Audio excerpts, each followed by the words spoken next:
Alors moi, je vais vous parler du chion. Pas du sion, hein.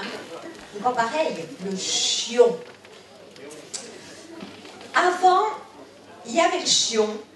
Ils font du jardin. Dave le toit en tôle ondulée. Il était une institution. On est plusieurs à l'avoir connu, le chion. On est de la génération du chion. J'ai même connu le moment quand il y avait le chion, puis les WC dans la maison. Mais on continuait à aller le chion, parce qu'il était nous ta civilisation. On laissait la porte ouvrie, on était dans le jardin, puis les lapins venaient nous voir. Le voisin passait en vélo sur le chemin. Salut, Kinoujet.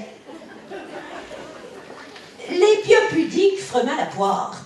Puis ils regardaient pour le choker. Vous savez pas le choker? J'ai même connu des chiots à 2 pièces. Le chiot du Rico, il était un modèle d'écologie. Il était bâti, ils font du jardin. Au-dessus d'Obchobi, que passait là? Vous imaginez 4 gros pitchés d'acacia, piantés dans la vase du bi, ça tenait la cage en pianche couvrie de tôle ondulée. On y avait de piampi pour le jardin. Tout ce que cheuillait du chion, ça cheuillait dans l'itch du bi. Il était emporté dans le courant, et puis ça allait nourrir les truites de l'élevage du Hollandais à 200 ou 300 mètres pieds bas. Il n'y avait point de problème d'épandage. Ça se bouchait jamais. Impeccable. Trouvé bio écologique, on poupeau. Le chion, pour ceux qui ont connu, il était une aventure. Vous imaginez l'hiver, quand il fait la frais de champ, vous vous stez sur le trône, et puis il y a le vent qui vous remonte pour en dessous.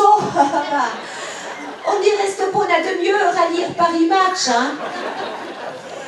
Puis l'été, quand les mouches à merde se rassemblent sur la tôle, ben il est pas drôle. Un peu l'année, pour aller chion. Déjà, faut se lever. Ouvrir la porte. Sortir à la côte. Passer pour sur le champ que drum sur le paillasson. Il y a sa pièce, là. Faut pas y monter dessus. Surtout pas sur la choix, ça fait mot. Et puis nous, on aime ça. Donc, vous imaginez, quand vous êtes sur le sevron, faut descendre les 2 ou 3 marches, pistonner là, il est forcément quand l'ampoule, qu'elle malaco est grillée. Alors vous descendez en tautant. Dans la côte de la ferme, vous avez sûrement oublié la remorque du tracteur, la charrue, quelque chose que vous voyez pas, et puis vous vous foutez dedans. Après, il faut se baisser à temps, sur le fil de fer de la treille, parce qu'il y en a treille pour entrer dans le jardin.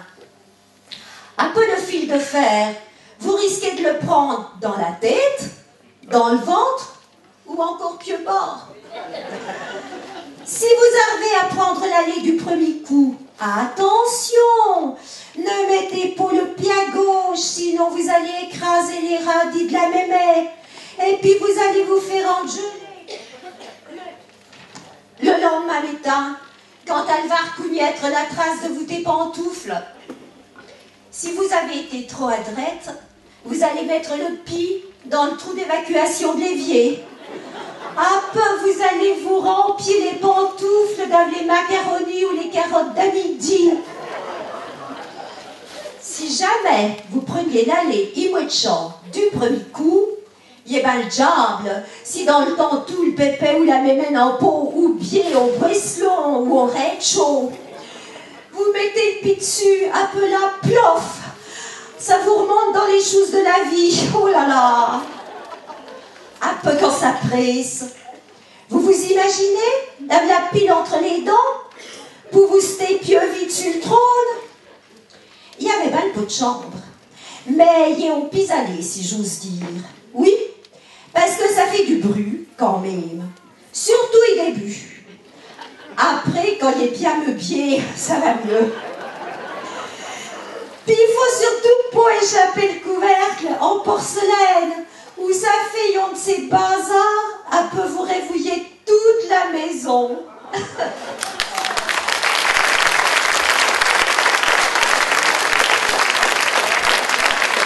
Merci, Christiane. C'est une histoire vraie, c'est sûr que ça se passe chez toi, ça.